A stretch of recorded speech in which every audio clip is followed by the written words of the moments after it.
Hello friends, welcome to my channel. ఈరోజు మనం భారతదేశంలోనే అత్యంత ప్రశాంతమైన పచ్చని అడవుల మధ్య కొలువై ఉన్న ఒక మహాశక్తివంతమైన క్షేత్రం గురించి తెలుసుకోబోతున్నాం. చుట్టూ ఎత్తైన కొండలు, దట్టమైన అడవులు, ఆ గాలిలో ఒక తెలియని దైవిక ప్రశాంతత.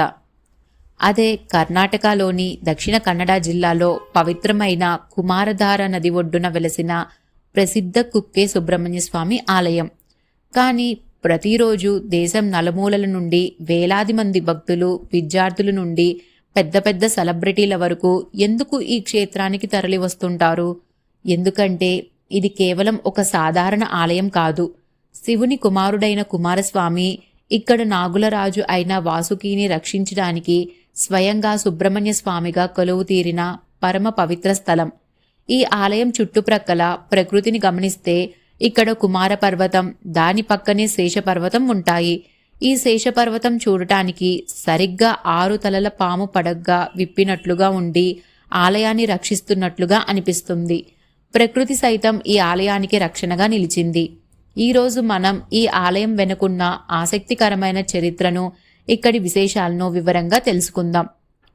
ఈ ఆలయ చరిత్ర సత్యయుగం నాటి నుండి కథలతో ముడిపడి ఉంది. పురాణాల ప్రకారం కుమారస్వామి తన అన్నయ్య వినాయకుడితో కలిసి లోకాలను పీడిస్తున్న తారకాసురుడు, శూరపద్ముడు అనే రాక్షసరాజులను ఈ కుమార పర్వతం కొండల మీదే వధించారు. రాక్షస సంహారం జరిగిన తర్వాత దేవతల రాజైన ఇంద్రుడు ఎంతో సంతోషించి తన కుమార్తె అయిన దేవసేనను కుమారస్వామికి ఇచ్చి వివాహం చేయాలనుకున్నాడు. అలా వారిద్దరి వివాహం వైభవంగా జరిగే దైవిక కళ్యాణం ఈ కొండల మీదే జరిగింది. ఆ సమయంలో ముక్కోటి దేవతలు ఇక్కడికి తరలివచ్చి స్వామివారిని ఆశీర్వదించారు.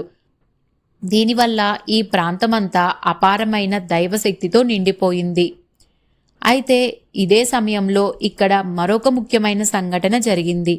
నాగుల రాజైన వాసుకి ఇక్కడికి దగ్గరలోనే ఉన్న బిల్వధార అనే ఒక చీకటి గుహలో కొన్ని వందల సంవత్సరాలుగా ఘోరమైన తపస్సు చేస్తున్నాడు. ఎందుకంటే పక్షిరాజైన గరుత్మంతుడు నాగులపై ఉన్న పాత పగతో వారిని వేటాడుతూ ఉండేవాడు. గరుత్మంతుడి మీద భయంతోనే వాసుకి ఇక్కడ దాక్కొని శివుడి కోసం ప్రార్థించాడు.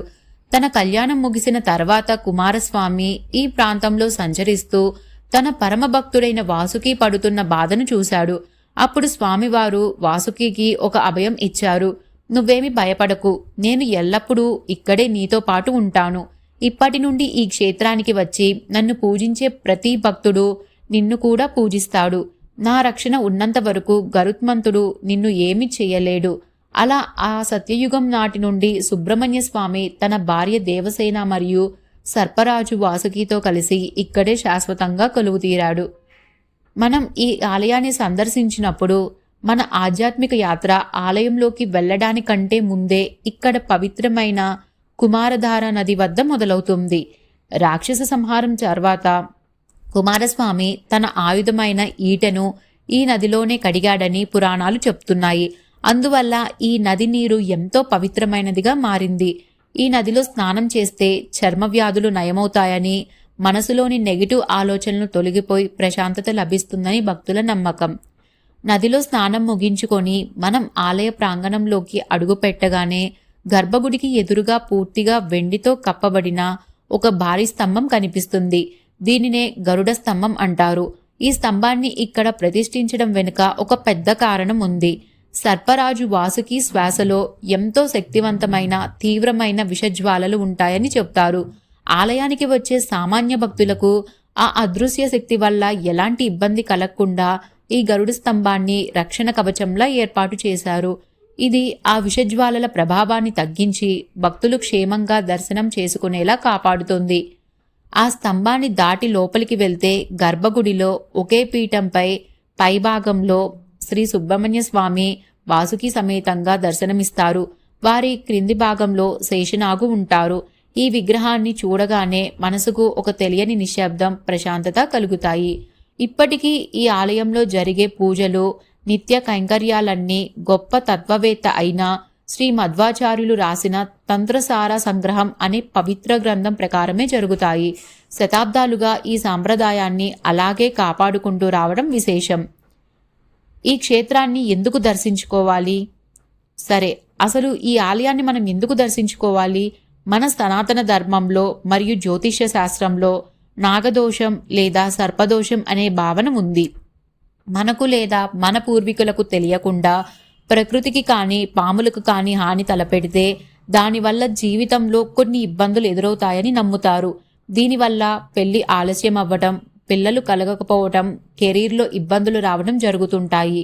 ఈ నాగదోష నివారణకు భారతదేశంలోనే అత్యంత ప్రసిద్ధి చెందిన ఏకైక క్షేత్రం ఈ కుక్కే సుబ్రహ్మణ్య ఆలయం. ఇక్కడికి వచ్చి భక్తులు ఆశ్లేష బలి, సర్ప సంస్కారం వంటి ప్రత్యేక పూజలను ఎంతో భక్తి శ్రద్ధలతో చేసుకుంటారు. ఒకవేళ మీకు జ్యోతిష్యంపై నమ్మకం లేకపోయినా కేవలం మీ మానసిక ప్రశాంతత కోసం ఈ ప్రాంతాన్ని సందర్శించవచ్చు. శతాబ్దాలుగా ఇక్కడ జరుగుతున్న మంత్రోచ్చారణల శక్తి, ఆ కొండల నుండి వచ్చే స్వచ్ఛమైన గాలి, అడవుల నిశ్శబ్దం మన ఒత్తిడితో కూడిన ఆధునిక జీవితానికి ఒక మంచి రీసెట్ బటన్లా పనిచేస్తాయి. ఈ బిజీ కార్పొరేట్ ప్రపంచంలో కొద్దిసేపు ప్రశాంతంగా ఊపిరి పీల్చుకొని మనసుకు తేలికపరుచుకోవటానికి ఇది ఒక అద్భుతమైన స్థలం. చివరిగా ఒక అద్భుతమైన విశేషం, ఇక్కడ ప్రతి సంవత్సరం జరిగే చంపాషష్ఠి బ్రహ్మోత్సవాలలో స్వామివారి రథోత్సవం జరుగుతుంది. ఆ రథం కదిలే సమయానికి సాధారణంగా ఆ దట్టమైన అడవుల్లో కనిపించని ఒక గరుడ పక్షి ఆకాశంలో రథం చుట్టూ తిరుగుతూ కనిపిస్తుంది. ప్రకృతి, దైవత్వం ఎలా ఒకటవుతాయో చెప్పడానికి ఇదొక గొప్ప నిదర్శనం. కుక్కే సుబ్రహ్మణ్య యాత్ర కేవలం ఒక దైవ దర్శనం మాత్రమే కాదు, అది మన చరిత్రను తెలుసుకోవటం, ప్రకృతిని గౌరవించడం మరియు మన అంతరాత్మను ప్రశాంతత పరుచుకోవటం.